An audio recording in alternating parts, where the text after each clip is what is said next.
বিমানবন্দরে ইমিগ্রেশন আটকে দেওয়ার একদিনের মধ্যেই কোর্ট থেকে আদেশ নিলেন আওয়ামী লীগের উপদেষ্টা পরিষদের সদস্য সাবেক রাষ্ট্রদূত মোহাম্মদ জমিরের স্ত্রী নাসরিন জমির। বিগত সরকারের আমলে ক্ষমতাচ্যুত প্রধানমন্ত্রী শেখ হাসিনা তাকে নেদারল্যান্ডের লুক্সেমবার্গে অনারারি কনসালের দায়িত্ব দিয়েছিলেন। জানা গেছে, শেখ হাসিনার আজিমপুর গার্লস হাই স্কুলের বান্ধবী ছিলেন নাসরিন। গত ৬ জুলাই লন্ডন যাওয়ার প্রাক্কালে নাসরিনকে হজরত শাহজালাল আন্তর্জাতিক বিমানবন্দরে আটকে দেয় ইমিগ্রেশন কর্তৃপক্ষ। পরদিন সোমবার তিনি বিদেশ যেতে না দেওয়ার বৈধতা চ্যালেঞ্জ করে হাইকোর্টে একটি রিট পিটিশন দায়ের করেন।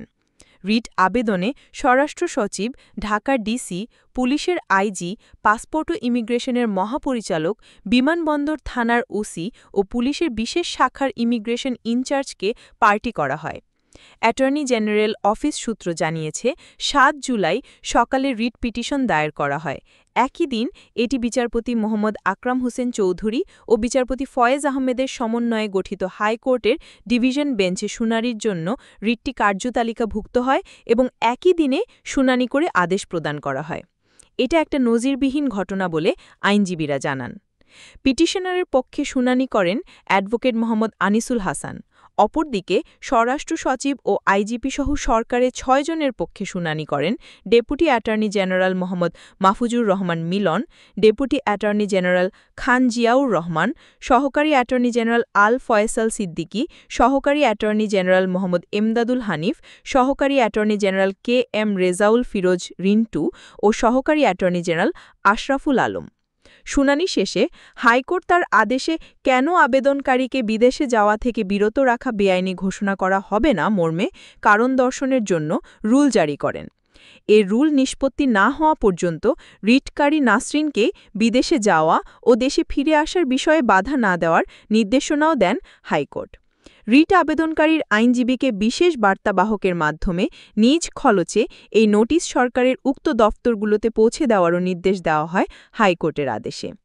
বিমানবন্দর থেকে ফেরত দেওয়ার একদিনের মধ্যে আবার বিদেশ যাওয়ার অনুমতি পাওয়ার বিষয়টিকে বিস্ময়কর বলছেন সুপ্রিম কোর্টের আইনজীবীরা। তাদের মতে, হাইকোর্টের যে কোনো বেঞ্চে একটি মামলা কার্যতালিকায় অন্তর্ভুক্ত করতে সিনিয়র আইনজীবীদের উত্থাপনের পরও বেশ কয়েকদিন অপেক্ষা করতে হয়। একজন জুনিয়র আইনজীবীর একটি গুরুতর স্পর্শকাতর রিট আবেদন একদিনে গ্রহণ, ওই দিনেই শুনানি, আবার ওই একই দিনে আদেশ প্রদানের ঘটনা সচরাচর হয় না।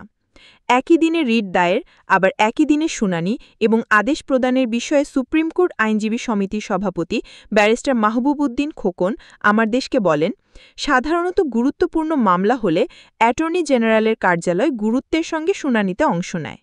আওয়ামী লীগের সুবিধাভোগী নাসরিন জমিরের রিট পিটিশনটি অ্যাটর্নি জেনারেল অফিস কেন গুরুত্বের সঙ্গে নেয়নি তা সেটি তারাই ভালো বলতে পারবেন।